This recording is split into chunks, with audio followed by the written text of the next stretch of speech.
Coach, Saturday scrimmage, what do you think of the offense? I actually was very pleased with the scrimmage. You know, we've had a weird spring. It seems like Tuesday and Thursday, you know, it's been a struggle. It's been a fight out there, and you know, then on Saturdays we've actually relaxed and went out there and played, made a lot of plays, and haven't really turned it over. You know, which is two good things. We weren't maybe as effective as we were the first Saturday, but you know, I thought Mason really played well. I thought Alex played really good again. The running backs keep impressing us, and the offensive line, I think, keeps getting better and better. So there's some good effort. They're really playing hard. You know, I was having a little offensive meeting yesterday, and the kids were like, "Coach, we're gamers." I think, yeah, that don't work. But we got to probably do a little better on Tuesdays and Thursdays. But Saturdays have been good. Hopefully we'll finish up with a third one this Saturday. How would you evaluate true freshman Javius? Bond. He is having a really eye-opening spring for us, I think. He's got really, really quick feet, and he runs hard. He's very mature for a high school senior right now, so he's definitely gotten everybody's attention. I know that the offensive line loves him. That's always a good sign. The head coach loves him. That's the most important thing a little bit, you know. So we've been really pleased with him. He's going to play. I mean, he'll be out there next year, I would say. Yeah. Two new hires. I know Aaron's been yeah. in the offense, but like, all these moving parts under your room. How tough is it to get them acclimated in the mix of spring ball and everybody on the same page? It's been the most difficult of all springs I've been through for that aspect. Now, you're right. Aaron Auer has been a blessing because not only had he done a great job for us, you know, for 3 years, and then especially last year as he moved into that analyst role and we gave him a lot more responsibility. It's been really nice to have somebody in there that also knew, you know, what we're doing, knew our system inside and out. Because even Raekwon has only been here 1 year, and now he's moved to running backs. So, you know, when you're in your first year coach receivers, you're just trying to get the receivers, trying to get all that stuff down. So he didn't pay much attention to the running backs. Now he's got a lot of experience coaching the running backs, but just not in our system. So Aaron's been a blessing, no doubt about it. What we're fortunate, though, is we hired really well. We were really lucky to get great personnel here. Obviously, Coach Mogridge is doing a fantastic job, and he's bringing a lot of energy. And he brought the guy we call Mackey with him, and I think he's dynamite. He's another great young coach right there. We're really blessed to have him. And then Darrell just literally got here Thursday and didn't know anybody's name, and we just kind of had him sit in the meeting room. It was kind of nice. Ryan McManus was able to have been activated, and Ryan's a football guy. He's a coach's kid, so he's able to help us, you know, because I don't have the time right now just to sit down and teach all that to them because we got too much going on. So hectic, trying to figure it out. Every day out there in practice, something happens, and then I go, we ain't talked about that yet. You know, it's something that when you've been together for years, everybody's on the same page.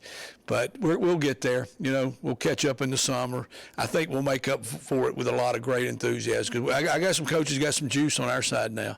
So we're going to be running them down. They're going to have to play hard. Is it good, too, to have, I don't know, different perspectives coming in? I mean, obviously you're going to have your offense, but yeah. Coach Mogridge maybe bringing some different ideas, that sort of stuff. I do think that's another great point that you're making, in that's a saying. When I worked for Mac Brown, back his first head coaching job at Appalachian, he had always said that it's good for the staff to turn over because you get new ideas and you get stale, and then you only know what you know unless somebody else comes in.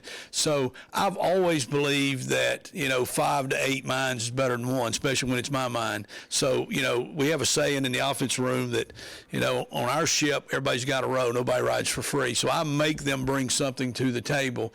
You know, I know I have to make the decisions like that, you know, but I want their ideas. And I think that Coach Mogridge has definitely brought some new ideas, some new ways of doing some things, and I think Darrell will too in time as well. Aaron had already done that coming from Georgia. He had brought some ideas to the table, and that's probably how he worked his way up the ladder. With right tackle, it feels like it's a big spring for Stribling. How has he kind of come along? I think his 4th year in the program, or he's been in it Yeah, he's been here for a while, and Walt's always gotten a lot of opportunity in the spring because you're always got somebody injured or somebody just graduated, and now he's been left, he's been right, he's played a little bit of guard. He is without a doubt having the best spring he's ever had, and I think he is gaining some confidence. He's still going to be challenged next fall. That's one thing you learn when you go off to play college football. You learn spring practice, the depth chart doesn't necessarily just stay that way. You have to be good enough to keep it that way. And so he'll get some competition in the fall, but I do think he'll be in the depth. He is really starting to show that he can play for us. How has the wide receiver group meshed well together, and has anyone stood out as a wide receiver? Jalen Johnson's starting to separate a little bit, I think, as a guy to get the ball to. We didn't do a very good job of that in the scrimmage. When you're in the scrimmage, you do kind of script it out a little bit that you want to get certain things done. And, a little bit of it this Saturday was dependent on the field position. We played it a little bit more like a game. But then we got in a 2-minute offense situation at the end of the game, and he made 3 catches, and we kicked the field goal to win the game, like that too. So, I was telling him and he was telling me probably need to get him the ball earlier, and more. But I really think he has stayed out. Earlier, I think maybe last week or whatever, I'd said Kerry King was showing that. Josiah Hatfield had a really, really big play in the game. We got to get more plays like that out of him. But I think that's also been a hard spring in that new quarterbacks, okay, these quarterbacks are not like the old quarterback. One thing they throw with the correct hand. Finally we got somebody throwing with the right hand out there. But so the chemistry is not there because they haven't worked together enough, and we're not doing all the same things that we did because Mason and Alex and Raheem are different than Holton. So, it's going to be all within the same system, but you have a huge system. Never one year do you use all your system. You kind of start to narrow it down. And I think that's probably the thing I feel the best about is that maybe just the last week I've kind of mentioned to the offensive coaches, I'm starting to kind of figure out who we are, what we need to do, what part of this offense are we going to be able to run. Can you explain to an average person what There are no average people here. to anybody that might be listening, what the difference between a left-hand quarterback and right-hand quarterback might be? Recent, in my experience, talking to somebody who might have won a Super Bowl championship, was talking about just the difference in throwing with someone just for fun, and a left-handed versus right, and how those changes might be. And not to be funny, the obvious reasons, but the ball's going to spin the opposite way. It's a little bit like over here, left-handed pitcher, right-handed pitcher. So, for them, the curveball breaks in on you or breaks away from you, and that's why they do matchups. But the ball definitely spins the opposite way. So you think about catching the ball and stuff like that.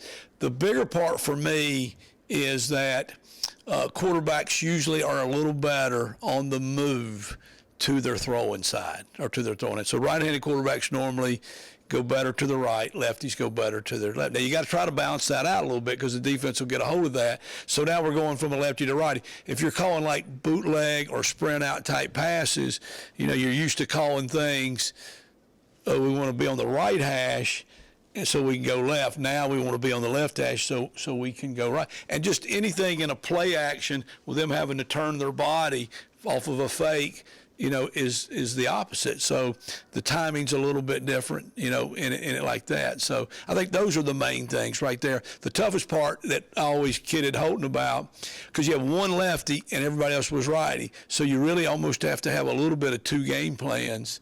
Now we're at least all righties. I always said, well, if we're going to have a lefty, we might as well get all lefties in because it's harder to call that way. So if that gave you a little bit of an insight. Thank you. Yeah. People have asked me different. Yeah. That and they think with a different part of their brain, I think. Isn't that right? I don't know. I didn't pay that much attention in school. Obviously, y'all know that. So.